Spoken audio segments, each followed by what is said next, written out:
বন্ধুরা কেমন আছেন সবাই? তো আজ আমি আবার একটা নতুন ভিডিও নিয়ে চলে এসেছি। আজ রান্না করছি নবরত্ন। তো প্রথমেই সবজিগুলোকে একে একে ভেজে নিচ্ছি। তো প্রথমেই দিয়ে দিলাম ফুলকপি। ফুলকপিটাকে একটু ভালো করে ভেজে নেব। সবজিগুলোকে এমনভাবে ভাজবো যাতে ভাজাও হয়ে যায় এবং লালও না হয়। তো ফুলকপিটাকে ভেজে নিলাম। এখন ফুলকপিটাকে তুলে নেবো তেল থেকে।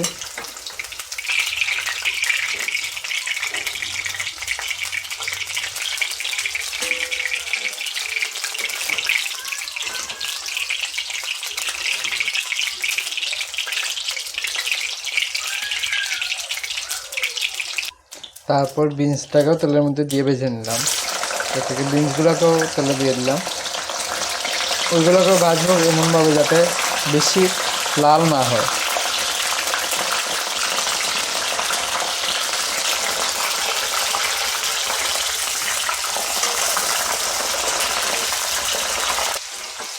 তারপর বিনসটাকেও ভেজে তুলে নিলাম।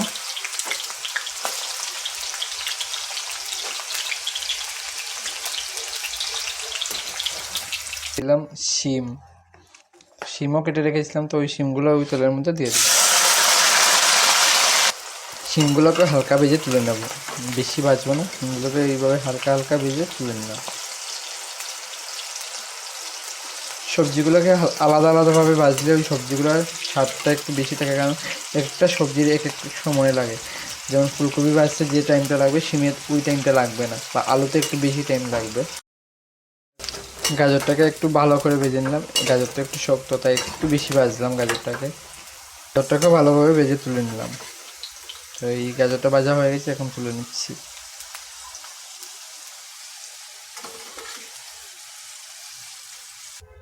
এবার তেলের মধ্যে আলুটাকেও দিয়ে দেবো। দিয়ে দিলাম তেলের মধ্যে আলুটাকে ভালো করে ভাজবো। তারপর আলুটাকে একটু ভালো করে ভেজে নিলাম। তো এখন আলুটাকেও ভেজে তুলে নিচ্ছি। বেশি লাল করবো না, লাল করলে পরে তরকারিটা কালারটাও লাল হয়ে যাবে। একটু হালকা করেই ভাজলাম যাতে লাল না হয় সবজিগুলো সব।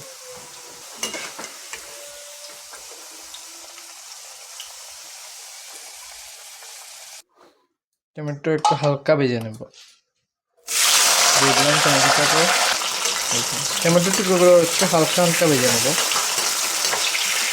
বেশি ভাজবো না, বেশি ভাজলে আবার গলে যাবে। হালকা ভেজে নেব। এই হয়ে গেছে আমাদের টমেটোগুলো ভাজা, একদম হালকা করে ভেজেছি, বেশি ভাজিনি, বেশি ভাজলে আবার নরম হয়ে যাবে। এবার নামিয়ে নিচ্ছি টমেটো ভাজাগুলো।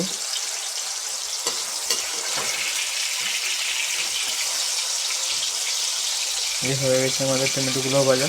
তো সবজিগুলো মোটামুটি সবই ভাজা হয়ে গেছে। তো সবজিগুলো আমাদের ভাজা হয়ে গেছে, এখন শুরু করব তরকারিটা রান্না করা।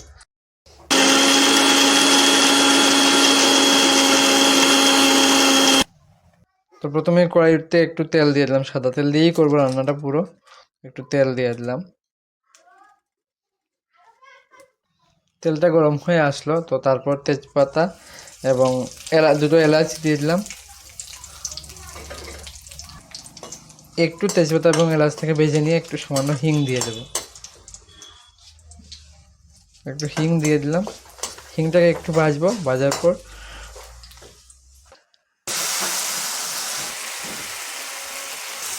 তো মশলাটাকে এবার ভালো করে কষিয়ে নিলাম। এখন মশলা থেকে আস্তে আস্তে তেলটা ছেড়ে দিচ্ছে। তো তো মশলাটা ভালো করে কষানো হয়ে গেছে। তো এখন দিয়েছি পরিমাণ মতো নুন।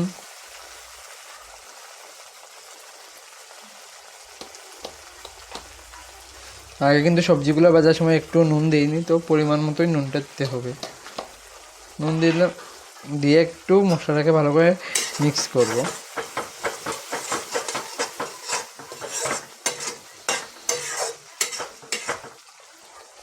তারপর দিয়ে দিলাম স্বাদ মতো একটু চিনি। চিনিটা একটু বেশি দিলেই ভালো হয়, কারণ একটু মিষ্টি মিষ্টি করলে ওই নবরত্নের টেস্টটা ভালো আসে। তো একটু একটু চিনি দিয়ে দিলাম। চিনিটা দিয়ে আবার ভালো করে মিক্স করে নেব।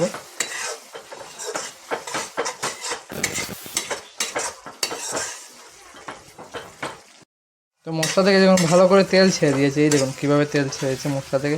এইভাবে যখন তেল ছেড়ে দিবে মশলা থেকে, তো তখন তার মধ্যে একে একে সবজিগুলো সব দিয়ে দেব।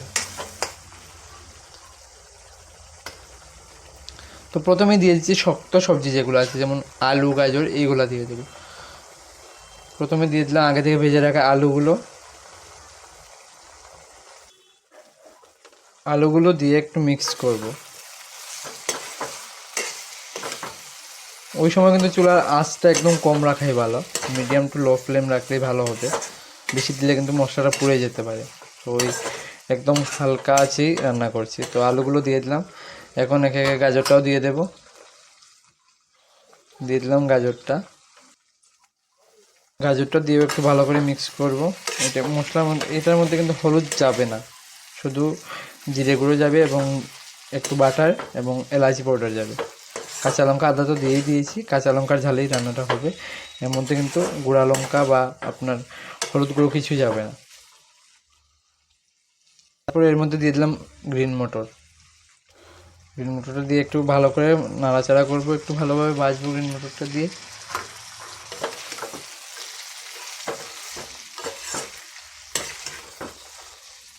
একটু ভালো করে বাছছি।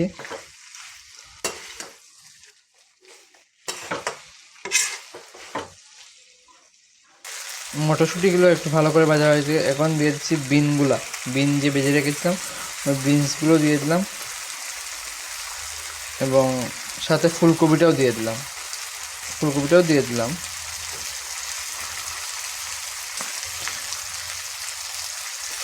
ফুলকপিটা দিয়ে কিন্তু হালকা হাতে নাড়তে হবে যাতে ফুলকপিগুলো না ভাঙে, এবং মশলাটা খেয়াল রাখতে হবে যাতে নিচে না ধরে যায়। এই হালকা হাতে নাড়ছি, আমি সব সবজিগুলোকে মিক্স করছি ভালো করে।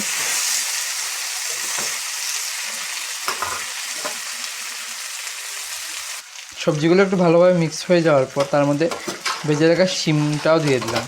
এই দেখুন লম্বা লম্বা করে কেটে ভেজে রেখেছিলাম, হালকা ভেজে রেখেছিলাম শিমগুলো, ওইগুলো দিয়ে দিলাম। সবকটাই সবজি দিয়ে দিলাম, শুধু টমেটো যে ভেজে রেখেছিলাম ওইটা দিইনি, ওইটা দেবো লাস্টে, কারণ টমেটো দিলে পরে ওটা ভেঙে যাবে এবং গলে একদম নষ্ট হয়ে যাবে। তো টমেটোগুলো একটু পরে দেবো, লাস্ট যখন রান্না শেষের পথে ওই সময়টাতে টমেটোটা দিয়ে দেবো।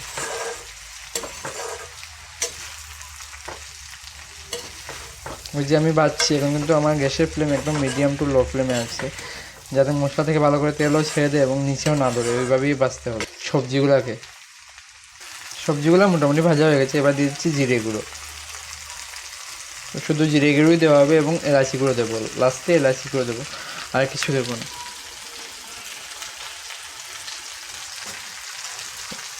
তো জিরে গুঁড়ো দিয়ে একটু ভালো করে মিশিয়ে নেব।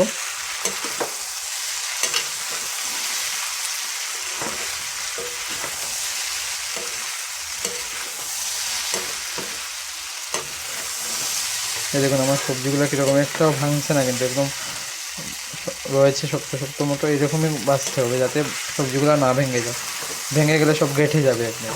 তো এবং না ভেঙেই রান্না করতে হবে, একদম হালকা হাতে নাড়তে হবে সবজিগুলোকে। এদিকে আমি কী করে নাড়ছি, আমার সবজিগুলো ভাঙছে না এবং নিচেও ধরছে না এবং সবজি থেকে তেলও ছেড়ে দিচ্ছে। তো এবার সবজিটা ভালো করে কষানো হয়ে গেছে, একটু নাড়াচাড়া করে নেব, তারপর পরিমাণ মতো জল দিয়ে দেবো।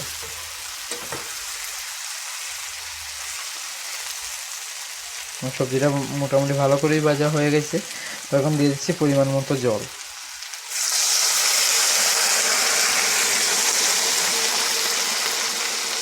একটু বেশি জল দিবেন যাতে সবজিটা সিদ্ধ হওয়ার পর একটু ভিজাই থাকে। এই দেখুন আমার সবজিগুলো কীরকম লাগছে দেখতে, একদম ব্রাউন টাইপের। কালার দিইনি, কারণ কালার দিলে ওই আইটেমটা দেখতে সুন্দর হবে না, এটা একটু সাদা মতোই ভালো লাগে দেখতে। তো দিয়ে দিলাম সবজির মধ্যে জল। তো ভালো করে ঝোলটা ভালো করে ফুটে উঠেছে। এখন আগে থেকে ভেজে রাখা টমেটোগুলোও দিয়ে দেবো। আগে ভেজে রেখেছিলাম তো টমেটোগুলোও দিয়ে দিলাম। টমেটো দিয়ে আবার বেশি নাড়াচাড়া করবো না, যাতে টমেটোগুলো না ভাঙে, এইভাবে গোটা থাকে। তো এই দিয়ে একটু হালকা নেড়ে চেড়ে দিলাম, দিয়ে একটু ভালো করে তরকারিটাকে আর একটু ফুটতে দেবো।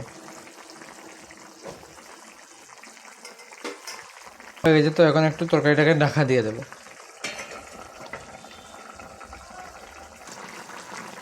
এই দেখুন বন্ধুরা সবজিগুলো কীরকম ফুটে উঠছে এবং সিদ্ধ হয়ে গেছে, কিন্তু একটাও ভাঙেনি এবং কালারটা কি সুন্দর আসছে।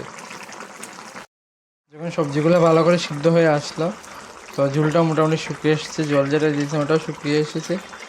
যখন জলটাও মোটামুটি শুকিয়ে আসলো এবং সবজিগুলো সিদ্ধ হয়ে গেলো, তো তখন আগে থেকে দুধের মধ্যে ভিজিয়ে রাখা পনির, এই দেখুন দুধের মধ্যে ভিজিয়ে রেখেছিলাম, তো ওই পনিরটা দুধ সহ পনিরটা দিয়ে দিলাম।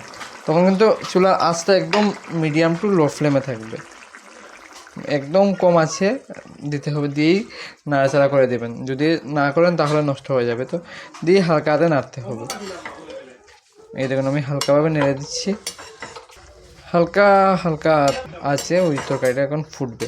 বেশি কিন্তু এই সময় ক্ষেত্রে কিন্তু বেশি আগুন দেওয়া যাবে না, চুলার স্টিমটা একদম কম করে রাখবেন, বেশি স্টিম দিলে নষ্ট হয়ে যাবে, ছিঁড়ে যেতে পারে। তো একদম কম স্টিমে ওই ফুটতে দেবেন সবজিটাকে। এই দেখুন কত সুন্দরভাবে ঝোলটা ফুটে উঠেছে, একদম টকবক টকবক করে ফুটছে ঝোলটা। তো দিয়ে দিলাম কয়েকটা কারি পাতা,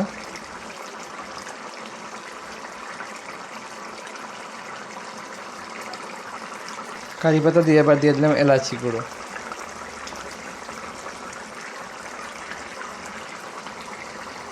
তো দিয়ে দিলাম বাটারটা দিয়ে একটু ভালো করে মিক্স করে নিলাম।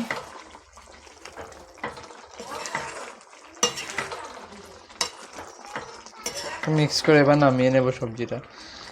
মিক্স করা হয়ে গেছে, তো এবার নামিয়ে নেব সবজিটা। তো সবজিটা হয়ে গেছে, এবার নামিয়ে নিচ্ছি।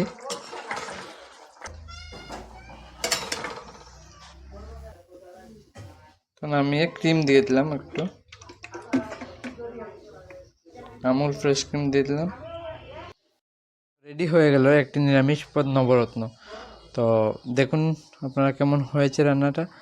যদি আমার ভিডিওগুলো আপনাদের ভালো লাগে তাহলে প্লিজ লাইক, কমেন্ট, শেয়ার করবেন এবং সাবস্ক্রাইব করে পাশে থাকবেন।